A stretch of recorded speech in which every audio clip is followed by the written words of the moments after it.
We've been exploring the book of Acts, which was written by a man named Luke as a continuation of the Gospel of Luke.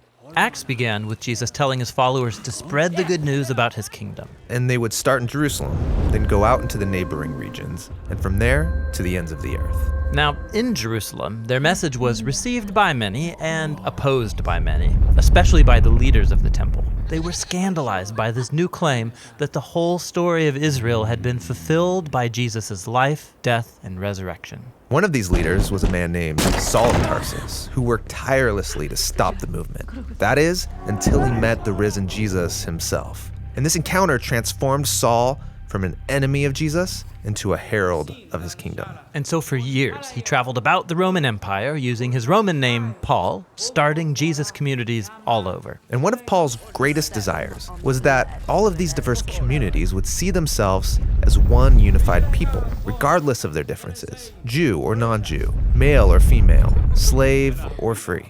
Jesus was creating one unified family of equals living together under his rule. And this brings us to the final section of Acts. Back in Jerusalem, where the movement began, the Jewish followers of Jesus were suffering from a drought and food shortage. And Paul was so passionate about the church's unity that he began a major fundraising project among the diverse churches he had started. They would pool their money together so he and a group of representatives could take it as a relief gift to Jerusalem. But it's not safe for Paul in Jerusalem.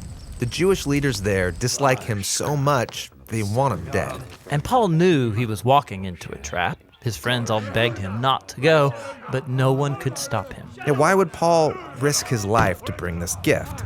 Couldn't he have sent someone else? Well, for Paul, this was personal. Jerusalem was where he used to participate in the murder of Jesus' followers, and now he gets to serve them.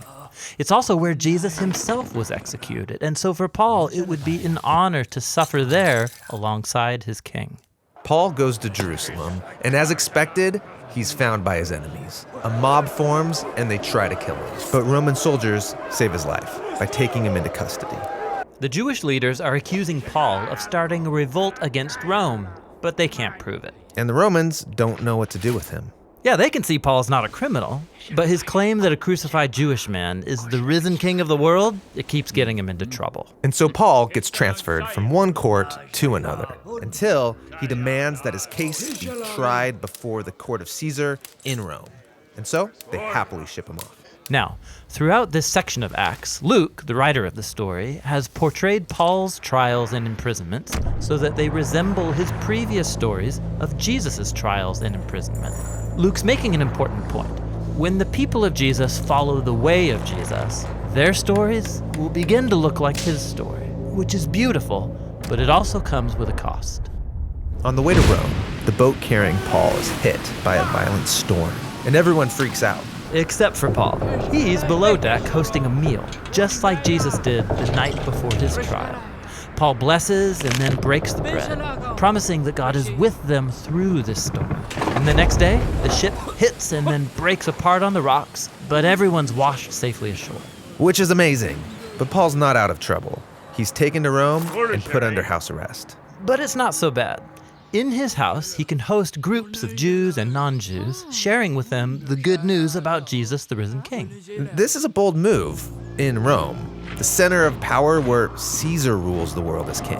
Yes, you have Jesus' alternative upside-down kingdom, now growing in the very heart of the world's most powerful empire, all through the suffering of a prisoner. And with this contrast between kingdoms, Luke ends his story.